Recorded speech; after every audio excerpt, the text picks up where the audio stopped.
पुतळ्यांपेक्षा विचार जिवंत ठेवा. सांगलीत 14 फुटी बाबासाहेबांच्या पुतळ्याचे भव्य अनावरण, समाजाला दिला परिवर्तनाचा संदेश. एसटी स्टँड चौकात भव्य सोहळा, मान्यवरांच्या उपस्थितीत शिक्षण, वाचन व विचार जागृतीवर भर. सांगली शहरातील एसटी स्टँड चौक येथे भारतरत्न डॉक्टर बाबासाहेब आंबेडकर यांच्या 14 फुटी भव्य पुतळ्याचे अनावरण अत्यंत उत्साहात आणि दिमागदार वातावरणात पार पडले. या ऐतिहासिक सोहळ्यास विविध क्षेत्रातील मान्यवरांची मोठी उपस्थिती लाभली होती. या कार्यक्रमाचे उद्घाटन आमदार श्री भीमराव आंबेडकर यांच्या हस्ते पार पडले. यावेळी उदगीरचे आमदार संजयजी बनसोडे, सांगलीचे आमदार सुधीरदादा गाडगीळ, महापौर धीरज सूर्यवंशी, उपमहापौर गजानन मगदूम, भाजपाचे ज्येष्ठ नेते शेखर इनामदार, माजी खासदार संजय काका पाटील, माजी महापौर दिग्विजय सूर्यवंशी, नगरसेवक अभिजित भोसले, मैनुद्दीन बागवान, गीता पवार, विष्णू माने यांच्यासह अनेक मान्यवर उपस्थित होते. या प्रसंगी बोलताना भीमराव आंबेडकर यांनी अत्यंत प्रभावी शब्दात समाजाला संदेश दिला. ते म्हणाले, बाबासाहेबांचे पुतळे जगभर उभे आहेत. त्यांची संख्या मोजली तर तो विक्रम ठरेल, पण केवळ पुतळे उभारून चालणार नाही, तर त्यांच्या विचारांना आचरणात आणणे अधिक महत्त्वाचे आहे. समाजात शिक्षणाची गोडी निर्माण करा, वाचन संस्कृती वाढवा आणि बाबासाहेबांचे विचार प्रत्येक घरात पोहोचवा.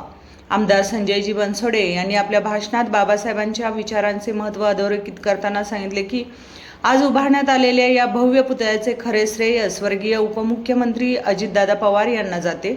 त्यांच्या दूरदृष्टीमुळेच सांगलीत महाराष्ट्रातील सर्वात उंच पुतळा साकार झाला. त्यांनी अजितदादा पवार यांच्या अपूर्ण राहिलेल्या उपस्थितीची खंतही व्यक्त केली. कार्यक्रमाची सुरुवात स्वागत व प्रास्ताविकाने झाली. स्वागत अध्यक्ष सौ स्नेहल सावंत यांनी पाहुण्यांचे स्वागत केले. कार्यक्रमाचे सूत्रसंचालन विजयदादा कडणे यांनी प्रभावी शब्दात केले, तर आभार प्रदर्शन महापौर धीरज सूर्यवंशी यांनी मांडले. या भव्य सोहळ्यात मोठ्या संख्येने नागरिक सहभागी झाले होते. विशेष म्हणजे मुस्लिम समाज बांधवांनी सरबत वाटप करून सामाजिक एकतेचा सुंदर संदेश दिला. कार्यक्रमाचे नियोजन संयोजन समितीच्या वतीने अत्यंत उत्तम प्रकारे करण्यात आले होते. सर्व मान्यवरांचा सत्कारही यावेळी करण्यात आला.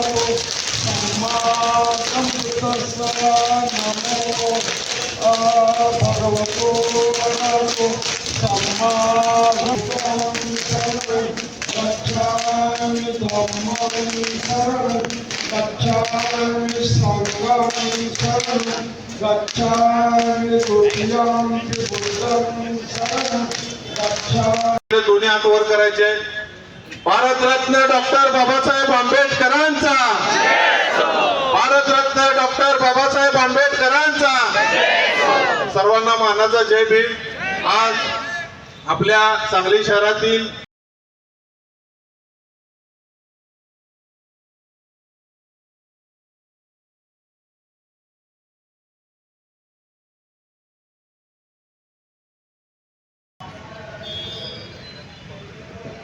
आपल्याला सर्वांनाच माहिती आहे की आपले महाराष्ट्राचे दिवंगत उपमुख्यमंत्री अजितदादा पवार यांनी शहराच्या विकासासाठी 50 कोटी रुपये निधी दिला होता.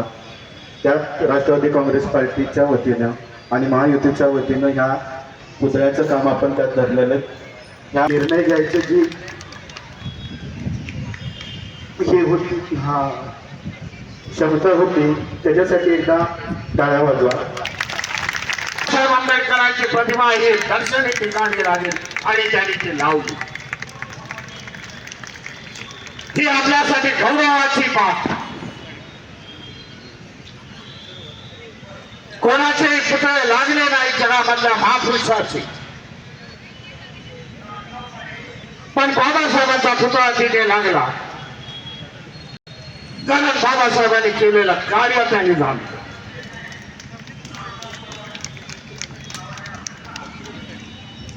बाबासाहेबांनी या देशामध्ये केलेलं काम ते ह्युमन राईटचं काम आहे. मानवतेचा लढा दिला या देशामध्ये दलितांसाठी, वंचितांसाठी. म्हणून त्याला सोशल क्रुसेडर म्हणलं जातं युरोपमध्ये. सहर्ष स्वागत करते. आजच्या या कार्यक्रमासाठी विचारपीठावरील सर्व उपस्थित मान्यवर, उपस्थित ज्येष्ठ सामाजिक, राजकीय व धार्मिक क्षेत्रातील नेते, कार्यकर्ते, प्रशासनातील सर्व अधिकारी, कर्मचारी व जनसमुदाय तसेच सर्वांना सविनय जय भीम करते. आज काही लोकांच्या आठवणीनं मन भरून येते. येत आहे ते म्हणजे D L. Thorat sir, Mohan Sable sir, Padmakar Dada अशा अनेक लोकांनी बाबासाहेबांच्या विचारांची मशाल पेटवली आणि ती आज आपल्या हातामध्ये आली आहे. त्यांनी लावलेल्या रोपट्याचे संगोपन करण्याची संधी आपणास मिळाली हे काही कमी नाही. दिनांक 11 एप्रिल 2026 रोजी क्रांतिबा ज्योतिबा फुले यांची जयंती साजरी करून या वर्षीच्या जयंती महोत्सवात सुरुवात झाली. माजी मुख्यमंत्री अजितदादा पवार साहेब यांच्या विशेष निधीतून या पुतळ्याचे नियोजन मागील वर्षापासून सुरू होते. मध्ये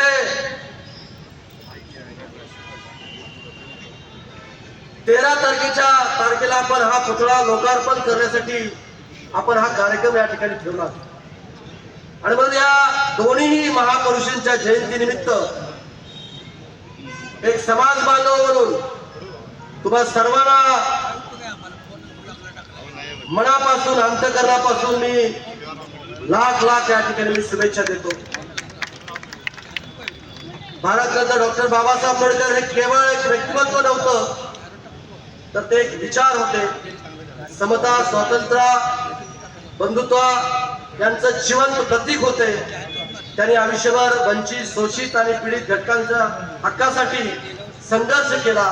त्यांनी दिलेला संदेश आजही तितकाच प्रेरणादायी आणि मार्गदर्शक आहे.